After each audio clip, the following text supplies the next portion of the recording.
మనోజ్ కి police station నుంచి call వచ్చింది. తనను తాను SHOగా కాల్ చేసిన వ్యక్తి చెప్పుకున్నాడు. మీ పేరు మనోజ్ రాథోడా అని అడిగాడు. మనోజ్ అవునని చెప్పినప్పుడు అతను చిరునామా శుభ్ నివాస్ లే నెంబర్ 3 మానస్ సరోవర్ అని చెప్పాడు. మనోజ్ దానికి yes అని చెప్పాడు. అతన్ని పోలీస్ స్టేషన్ కు రమ్మని అడిగారు.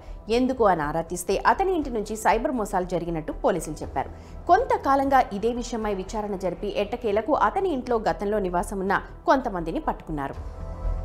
అసలు విషయం ఏమిటో తెలుసుకోవడానికి మనోజ్ పోలీస్ స్టేషన్కి వెళ్ళాడు.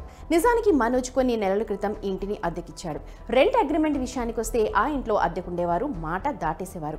కానీ వారు సెక్యూరిటీ డిపాజిట్, అద్దె అడ్వాన్స్ అన్నీ కరెక్ట్గానే ఇచ్చారు. రెంట్ అగ్రిమెంట్ విషయానికి వచ్చేసరికి ఈ రోజే పూర్తి చేస్తాం, రేపు పూర్తి చేస్తాం, ఇదిగో అదిగో అంటూ 2 నెలలు గడిపేశారు. 3 నెలల తర్వాత ఇల్లు ఖాళీ చేసేశారు.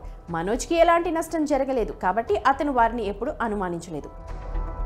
అయితే పోలీసుల సమన్లు రావడంతో ఈ 3 నెలల్లో అద్దెదారులు తన చిరునామాలో కంపెనీలు ప్రారంభించినట్లు గుర్తించారు.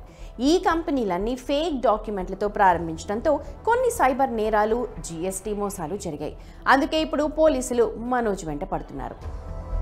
ఇదో కొత్త తరహా మోసం. ప్రజలు మీ ఇంటిని అద్దెకు తీసుకుంటారు. పూర్తి అద్దె చెల్లించి 1 నెల లేదా 2 నెలలు ఇల్లు ఖాళీ చేసేస్తారు.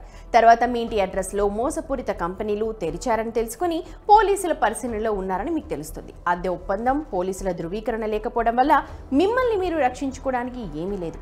ఈ మొత్తం మోసం మీ సహకారంతో జరిగిందని పోలీసులు భావిస్తారు. అందువల్ల అద్దె ఒప్పందాన్ని పొందడం, పోలీసు వెరిఫికేషన్ చేయడం చాలా ముఖ్యం. చాలా మంది అద్దె ఒప్పందాన్ని పూర్తి చేస్తారు కాబట్టి అద్దెదారులు వారి నిబంధనలు, షరతులను అనుసరించి ఇంటిని స్వాధీనం చేసుకోరు. అయితే మీరు ఎవరికి ఇస్తున్నారో మీకు తెలిసేలా అద్దె ఒప్పందం కూడా చేయాలి. ఇల్లు, దాని యాజమాన్యం మీకు పూర్తి సమాచారం ఉంది. మీరు ఎవరికి ఇల్లు ఇస్తున్నారో అతని నిజమైన వాడా కాదా, అతని వద్ద ఎటువంటి నేర చరిత్ర లేదు అని మీకు తెలియాలంటే పోలీసు ధృవీకరణ కూడా అవసరం.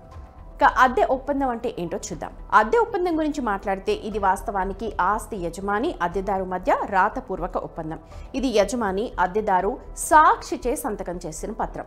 ఇది ఒక ముఖ్యమైన పత్రం అని చెప్పాలి. ఈ ఒప్పందంలో అద్దె ఎప్పుడు పెరుగుతుంది, మరమ్మతులు, నిర్వహణ ఛార్జీలు, అద్దె, ఇంటి ఏర్పాట్లకు సంబంధించిన సూచనలన్నీ ఉంటాయి.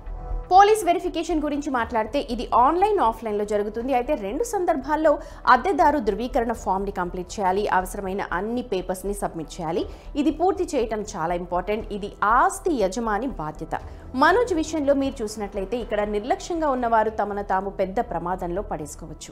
దీనికి సంబంధించి సుప్రీంకోర్టులో న్యాయవాది అనిల్ కర్నవాల్ మాట్లాడుతూ అద్దె ఒప్పందం, పోలీసు వెరిఫికేషన్ యజమానికి మాత్రమే కాకుండా సమీపంలో నివసించే ప్రజల ప్రయోజనాలకు కూడా ఉపయోగపడుతుందంటున్నారు. ఇది మీ సమాజం భద్రతను నిర్ధారిస్తుంది. అందువల్ల పోలీస్ వెరిఫికేషన్ లేకుండా ఎవరికి ఇళ్లు ఇవ్వకూడదని పోలీసులు ఈ సలహా కూడా జారీ చేస్తారు. మీరు రెంట్ అగ్రిమెంట్, పోలీస్ వెరిఫికేషన్ లేకపోతే ఇబ్బందుల్లో పడొచ్చు అని కార్నవల్ చెప్పారు. అద్దెదారుడు ఏదైనా చట్ట వ్యతిరేక కార్యకలాపాలకు పాల్పడినట్లు తేలితే, యజమాని వద్ద అతనికి సంబంధించిన ఈ అవసరమైన పత్రాలు లేనట్లయితే అతనిపై IPC సెక్షన్ 188 ప్రకారం యజమానిపై చర్య తీసుకోవచ్చు. ఎందుకంటే పోలీసులు నేరం చేసినట్లు భావించవచ్చు. దీనికోసం 1 నెల జైలు శిక్ష, 200 రూపాయల జరిమానా కూడా విధించవచ్చు. మరోవైపు అద్దెదారుడు ఏదైనా తీవ్రమైన నేరం చేసి యజమాని వద్ద ఈ పత్రాలు లేకపోతే అతనికి 6 నెలల వరకు జైలు శిక్ష, 1000 రూపాయల వరకు జరిమానా విధించవచ్చు. మీ ఇంటిని ఎవరికైనా అద్దెకిచ్చే ముందు కొన్ని విషయాలను గుర్తుపెట్టుకోండి. అద్దె ఒప్పందాన్ని, పోలీసు ధృవీకరణను వీలైనంత త్వరగా కంప్లీట్ చేయండి. ఇది కాకుండా అద్దెదారుని మునుపటి ఆస్తి అంటే అతను ఇంతకు ముందు నివసించిన ఇంటి అద్దె ఒప్పందాన్ని కూడా చూపించమని అడగండి. అతను మొదటిసారి అద్దె ఇంట్లో నివసించడానికి వచ్చినట్లయితే అతని అసలు చిరునామా పత్రాలను చూపించమని అడగండి.